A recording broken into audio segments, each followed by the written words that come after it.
Hola, buenos días, bienvenido. Estamos comenzando nuestro tiempo devocional en esta mañana.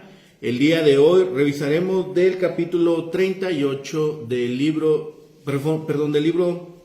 del profeta Ezequiel, capítulo 37, los versículos 15 al 28 para nuestro tiempo devocional que hemos titulado Una nación bajo un rey. Una nación bajo un rey. Recuerden que para el tiempo devocional estamos leyendo en dos versiones, Nueva Traducción Viviente y Reina Valera 60. Dice la Nueva Traducción Viviente, Ezequiel capítulo 37, versículos 15 al 28. Nuevamente recibí un mensaje del Señor. Hijo de hombre, toma un trozo de madera y grábale estas palabras. Esto representa a Judá y a sus tribus aliadas. Luego toma otro trozo y graba en él estas palabras. Esto representa a Efraín y a las tribus del norte. Ahora toma ambos trozos en tu mano como si fueran una sola pieza de madera. Cuando la gente te pregunte qué significa lo que haces, diles, esto dice el Señor soberano.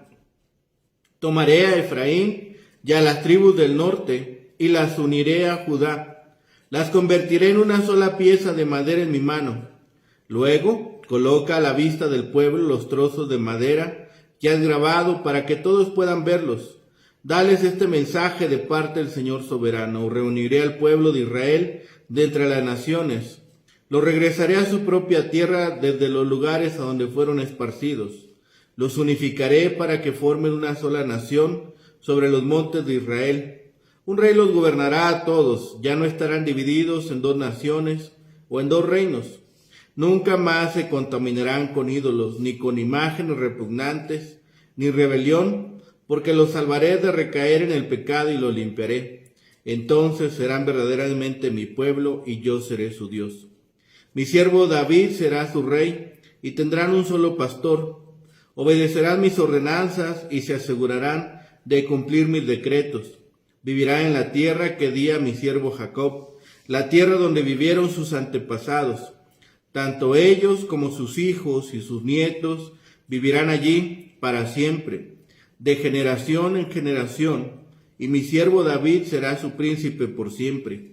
Haré con ellos un pacto de paz, un pacto eterno. Les daré su tierra y aumentaré su población, y pondré mi templo en medio de ellos para siempre. Haré mi hogar entre ellos, yo seré su Dios, y ellos serán mi pueblo. Y cuando mi templo esté en medio de ellos para siempre, las naciones sabrán que yo soy el Señor, quien hace santo a Israel.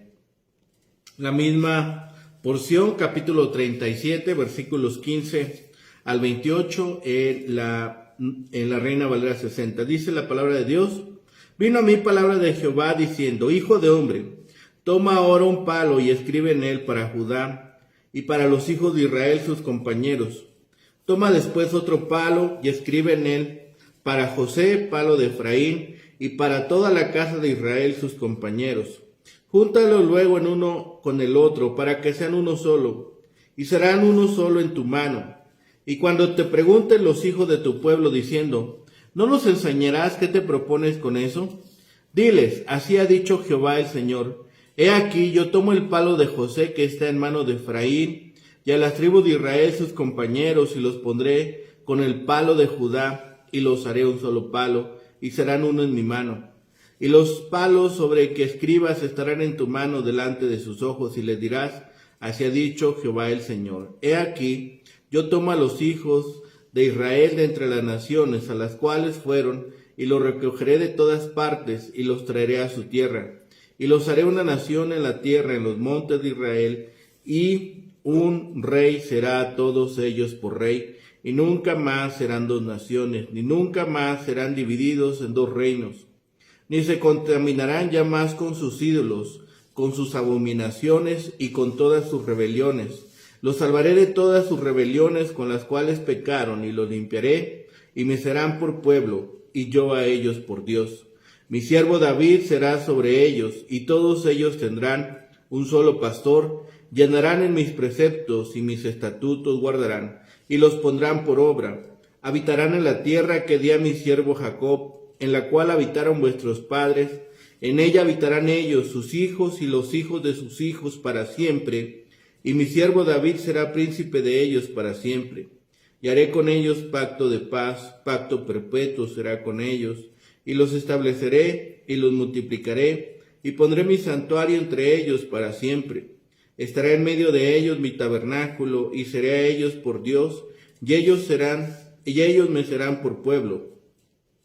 Y sabrán las naciones que yo, Jehová, santifico a Israel, estando mi santuario en medio de ellos para siempre. Esta es una historia de una nación bajo un solo rey, la señal de las dos astillas o los dos pedazos de palo. Otra vez, Ezequiel empleó un objeto material como medio de enseñanza. Debía tomar 2 leños en la mano de manera que pareciera que estaba sosteniendo uno solo. Uno de los leños tenía escrito el nombre de Efraín y el otro el nombre de Judá. Efraín, nombre que le pusieron por uno de los hijos de José, era la más prominente de las 10 tribus que habían formado el reino del norte en Israel. De hecho, muchas veces Efraín fue usado como una designación equivalente a Israel. Cuando el pueblo preguntara a Ezequiel qué significaba este acto simbólico, el profeta le debía explicar que vendría un tiempo cuando los dos reinos ya no estarían separados, se unificarían en una entidad nacional única. Tendrían un rey que asumiría perfectamente las funciones de pastor. Sabemos por Ezequiel 34 que el rey iba a ser Jehová. Esta historia nos enseña que las 10 tribus del norte nunca regresaron de la cautividad en Asiria. Israel y Judá nunca se reunificaron en la tierra prometida como una unidad política. Lo que el Señor describe aquí es la iglesia de creyentes del Nuevo Testamento que se reúnen en todas partes del mundo en un cuerpo invisible y viven bajo el gobierno del Mesías y Rey. De ellos dice, ellos serán mi pueblo y yo seré su Dios. Este pasaje, esta porción, es una reconfortante reiteración de lo que vimos en el capítulo 34. Bajo el gobierno del Mesías pastor, el pueblo haría la voluntad de Dios para siempre, ya que el reino del Mesías pastor sería eterno. Todo esto tenía la intención de ser permanente. Sería un pacto eterno de paz, un compromiso solemne que Dios hizo con su pueblo para siempre. Después de leer esta sección, o una sección como esta, algunos podrían preguntar, ¿por qué no se estableció en las montañas de Israel un reino terrenal permanente en la época de Jesús? La respuesta es porque el pueblo que regresó del exilio se volvió exactamente igual a como era antes del destierro. Jesús, el Mesías, Rey y Pastor, vino, pero su pueblo de Jerusalén lo rechazó. Eso produjo un terrible resultado. La casa otra vez fue dejada desierta. En los capítulos 34, 36 y 37, el Señor dio la maravillosa promesa que iba a revitalizar a un pueblo que no tenía esperanza alguna. Dios les aseguró que la mala situación en que entonces se encontraban iba a cambiar drásticamente. Les recordó que todavía tenía un plan y un propósito especial para ellos. Quería que aquellos a quienes les había dado las promesas las creyesen. Si el pueblo de Israel se hubiera dedicado a una vida de arrepentimiento, si hubiera aceptado que Dios los purificara de sus prácticas idolátricas y se apartaran de ellas, y hubiera seguido las ordenanzas del Mesías Rey y Pastor, entonces las bendiciones hubieran seguido sin interrupción. En realidad, el pueblo anuló el cumplimiento de esas promesas. Dios reuniría de nuevo a su nuevo Israel, tomando individuos de todas las naciones, del oriente y del occidente. El Israel del Nuevo Testamento disfrutaría de todas las bendiciones que el Israel del Antiguo Testamento había perdido: la liberación y la limpieza del pecado, y la seguridad de que Dios moraría en medio de ellos. Después de leer estos capítulos, podría surgir una segunda pregunta: ¿por qué prometió Dios bendiciones físicas y materiales cuando el Mesías se preocupaba fundamentalmente del alma de quienes estaban a su cuidado?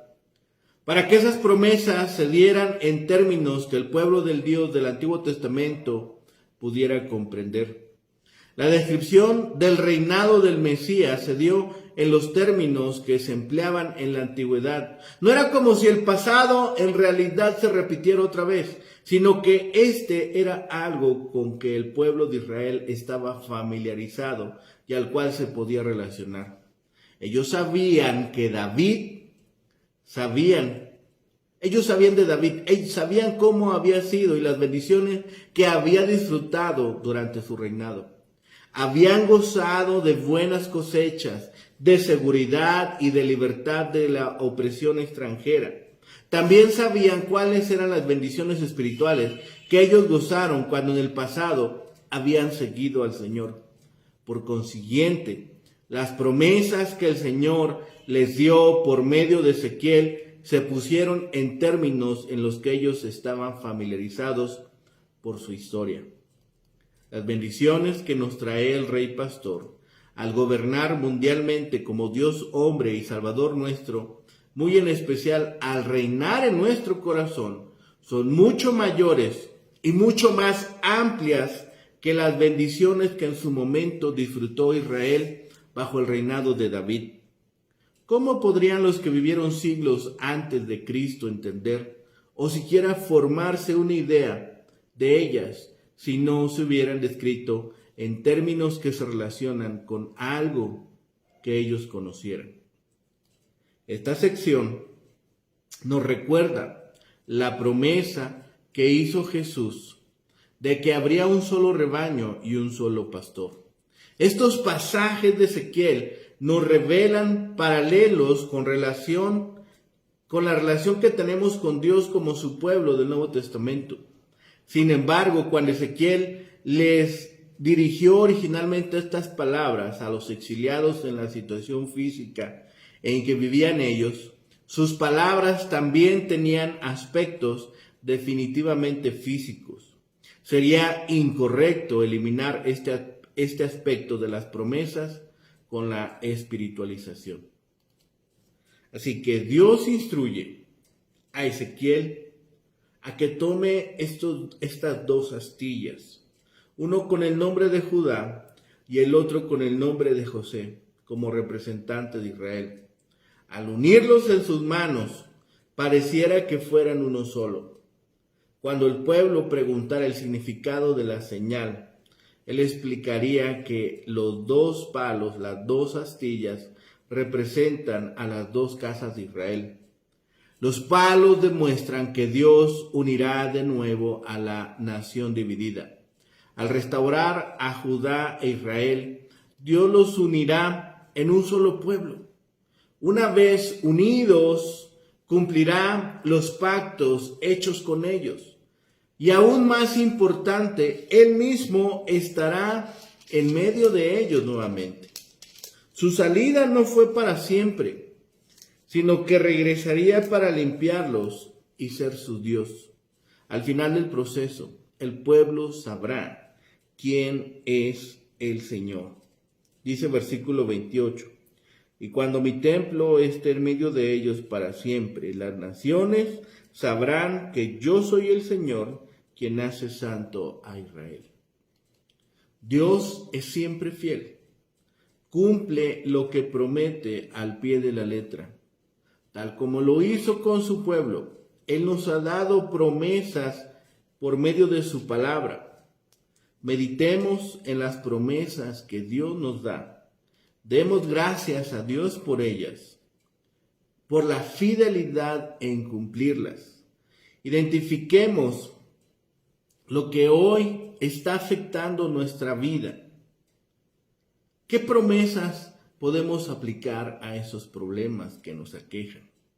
Afirmemos nuestra confianza en la fidelidad de Dios, que tal como nos ha prometido, siempre nos dará la solución a todo conflicto, a todo problema, en toda circunstancia. Demos gracias a Dios porque también nos ofrece soluciones. Es Ezequiel quien nos muestra esta parábola con una representación de la historia, con una representación visible para comunicar con fuerza a la audiencia la sustancia del mensaje de Dios a los exiliados. Es algo que había prometido. Así, luego, colocando estas dos astillas, el profeta debería sostenerlos para que su audiencia los viera. Con la apariencia de un solo palo, la unión de ellos, cubierta por la mano que los agarraba, representa también la historia de lo que había de suceder. Dios tomaría los dos reinos de su pueblo escogido, los cuales habían dejado de existir como reinos libres. Agarrados por la mano divina, los dos reinos volverían a ser uno, como lo habían sido en el lejano tiempo del rey David. Para lograr esa reunificación, Dios reuniría a su pueblo de las diversas tierras de exilio a las que habían sido dispersados, y los reasentaría en la tierra prometida. La unión de las dos naciones estaría marcada por el nombramiento de un solo rey, como había sido el caso en el pasado. Y todos los ídolos y males que se habían culminado en la división del antiguo Reino Unido serían eliminados. La unidad del nuevo reino sobreviviría sobre la base de una limpieza del pueblo emprendida por Dios. El rey de este pueblo unido sería un nuevo David. Su pacto sería un pacto de paz. Y en medio del pueblo estaría el santuario de Dios, representado por la presencia divina y su poder purificador. Esta profecía encarna muchas de las dificultades para interpretar los capítulos finales del libro de Ezequiel, pero también ilumina aún más la naturaleza de Dios en su trato con el pueblo. Es difícil saber cómo aplicar o interpretar esta profecía. El reino del norte ya no existía, y muchos de sus pueblos habían sido dispersos o absorbidos por otras culturas. ¿Cómo podría ser restaurado a la tierra? Reconociendo el misterio, varios cultos y sectas en los últimos siglos han tratado de identificarse con las tribus perdidas de Israel y así encontrar un lugar en la profecía. Pero es más seguro reconocer el elemento necesario del misterio involucrado en cualquier lenguaje que aborde el futuro. La idea principal de la profecía es que todo el pueblo de Dios participaría de alguna manera en la restauración futura. No se sabe cómo podría ser esto, sin embargo, es la esencia de la afirmación del profeta. Está claro, con el beneficio de la retrospectiva, que la profecía se refiere a un futuro lejano. El pasaje anterior, relativo a los huesos secos, podría interpretarse simplemente en términos de exiliados que regresan a su patria.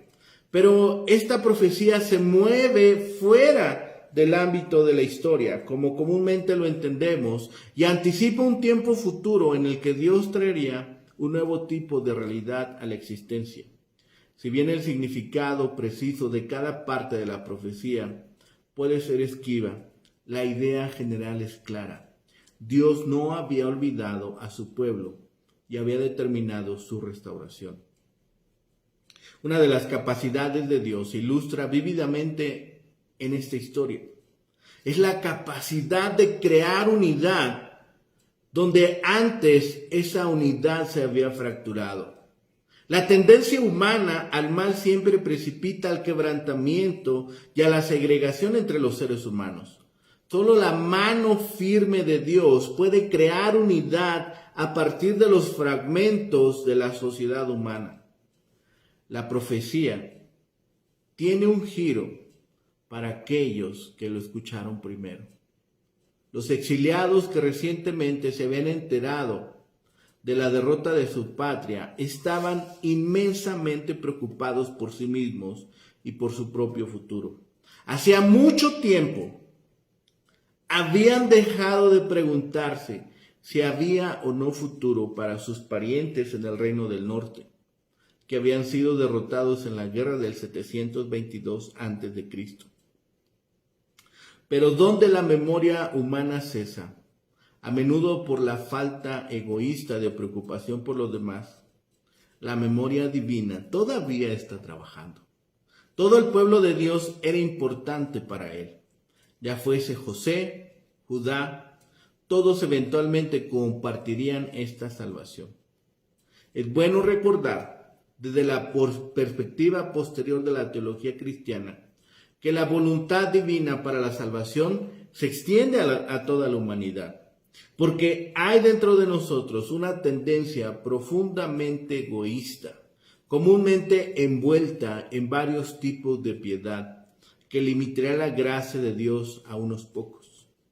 A los compañeros de Ezequiel, preocupados solo por su propia situación y futuro, se les recordó que la bondad de Dios se extendía más allá de ellos mismos para incluir a otros. Así debemos nosotros pensar. Y como nuevo pueblo de Dios, debemos pensar particularmente aquí en su viejo pueblo Israel.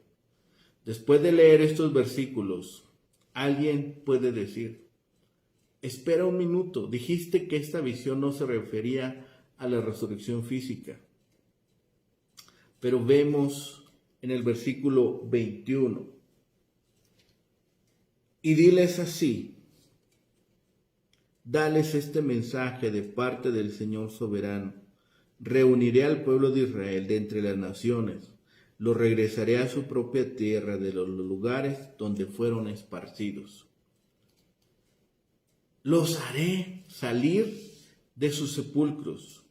Dios está enterrado en las naciones del mundo y deben ser devueltas y convertirse en una nación de nuevo cada una de las personas.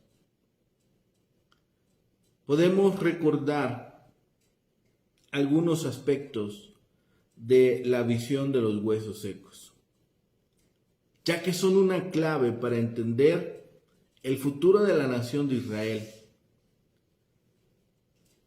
No vamos a encontrar que la profecía se cumpla por todas partes, pero la nación de Israel fue sepultada y esparcida en las naciones del mundo y estaba muerta para Dios, muerta para las cosas de Dios. Esa es la primera etapa de los huesos que vimos. Después, en 1948, cuando fue conformado la nación de Israel, regresaron como nación, pero en realidad es un cadáver allí hoy. Tienen una bandera, tienen una constitución, tienen un primer ministro y tienen un parlamento. Tienen una fuerza policial y un ejército. Tienen una nación e incluso tienen a Jerusalén. Lo tienen todo excepto la vida espiritual. Hay una zona en Jerusalén que se domina por el Islam y ahí no hay vida espiritual.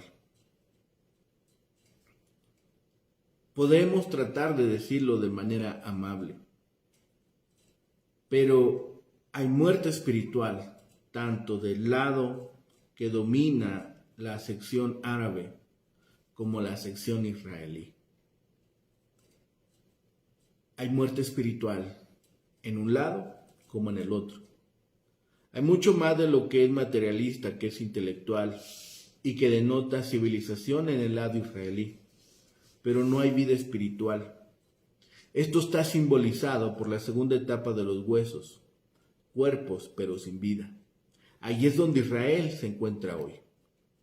En los versículos 15 al 28, Ezequiel menciona estas dos astillas. Y estas dos astillas, Israel y Judá, volverán a convertirse en una nación. Esto significa que no debe haber 10 tribus perdidas de Israel. Al menos si las hay, Dios sabe dónde están. Y estas serán llamadas para formar una sola nación. Al final, en el versículo 28, 27 y 28, vemos que algo va a suceder que aún no ha sucedido. Cuando mi santuario esté en medio de ellos para siempre.